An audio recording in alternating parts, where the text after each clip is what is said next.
ആരാകും ബി.ജെ.പിയുടെ അടുത്ത ദേശീയ അധ്യക്ഷൻ?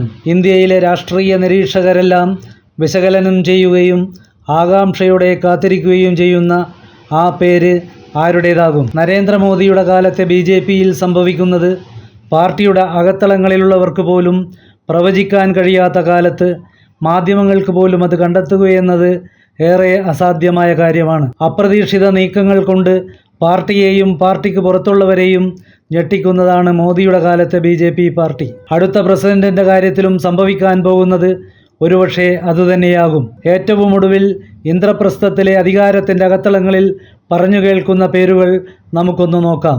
ഏറെ പേർ പറയുന്ന ഒരു പേര് സുനിൽ ബൻസാലിൻ്റേതാണ്. ഇപ്പോൾ പാർട്ടിയുടെ ദേശീയ ജനറൽ സെക്രട്ടറിയായ സുനിൽ ബൻസാൽ നല്ല സംഘാടകൻ എന്ന നിലയിൽ പേരുകേട്ട പ്രവർത്തനം നടത്തിയ ആളാണ്. ABVP-യിലൂടെ പൊതുപ്രവർത്തന രംഗത്തെത്തിയ അദ്ദേഹം Rajasthan university union general secretary ആയിരുന്നു. RSS പ്രചാരകനായിരുന്ന സുനിൽ UP BJP-യുടെ സംസ്ഥാന സംഘടനാ ജനറൽ സെക്രട്ടറി ആയിരുന്നപ്പോഴാണ് 2014 ലോക്സഭാ തെരഞ്ഞെടുപ്പിൽ UP-യിലെ 80-ൽ 71 ലോക്സഭാ സീറ്റുകളും BJP-ക്ക് നേടിക്കൊടുത്തത്. കഴിഞ്ഞ ലോക്സഭാ തെരഞ്ഞെടുപ്പിൽ ഒഡീഷയിലെ 21 സീറ്റുകളിൽ 19 പാർട്ടിക്ക് പിടിച്ചെടുക്കാൻ കഴിഞ്ഞത് സുനിലിൻ്റെ സംഘടനാ മിടുക്കുകൊണ്ട് തന്നെ. മോദി മന്ത്രിസഭയിലേക്ക് എടുത്തെങ്കിലും ശിവരാജ് സിംഗ് ചൗഹാന്റെ പേര് ഇപ്പോഴും ദേശീയ അധ്യക്ഷ സ്ഥാനത്തേക്ക് പറഞ്ഞു കേൾക്കുന്നുണ്ട്. മധ്യപ്രദേശിനെ BJP കോട്ടയാക്കുന്നതിൽ സുപ്രധാന പങ്ക് വഹിച്ച അദ്ദേഹം പാർട്ടിയിലെ എല്ലാവരെയും ഒരുപോലെ കൊണ്ടുപോകാൻ കഴിയുന്ന നേതാവെന്ന നിലയിൽ പ്രസിഡന്റ് സ്ഥാനത്തേക്ക് പരിഗണിച്ചേക്കാമെന്നാണ് പാർട്ടിക്കുള്ളിലെ സംസാരം. RSS നിർദ്ദേശിക്കുന്ന പേര് ഇദ്ദേഹത്തിൻ്റേതാണെന്നും പറയപ്പെടുന്നു. ദേവേന്ദ്ര ഫഡ്നാവിസിൻ്റേതാണ് മറ്റൊരു പേര്. മഹാരാഷ്ട്രയിലെ നിലവിലെ രാഷ്ട്രീയ സാഹചര്യത്തിൽ ഫഡ്നാവിസ് ദേശീയ രാഷ്ട്രീയത്തിലേക്ക് വരുന്നതാകും നല്ലതെന്ന് പാർട്ടി നേതൃത്വത്തിൽ ഒരു വിഭാഗത്തിന് അഭിപ്രായമുണ്ട്.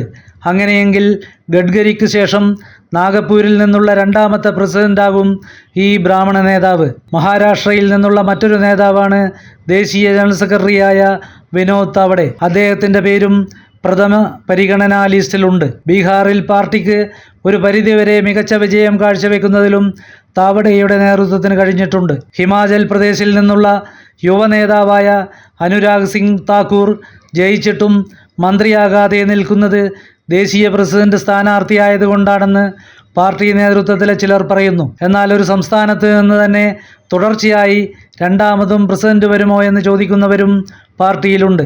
BJP-യുടെ ദേശീയ ജനറൽ സെക്രട്ടറിയും പഞ്ചാബിൽ നിന്നുള്ള നേതാവുമായ തരുൺ ചുഗ്, UP മുൻ ഉപമുഖ്യമന്ത്രി ദിനേശ് ശർമ്മ, സീനിയർ നേതാവ് ഓം മാഥൂർ MP, ആന്ധ്രയിൽ നിന്നുള്ള K ലക്ഷ്മൺ എന്നിവരൊക്കെ പരിഗണനാ ലിസ്റ്റിലുണ്ടെന്ന് പറയുന്നു.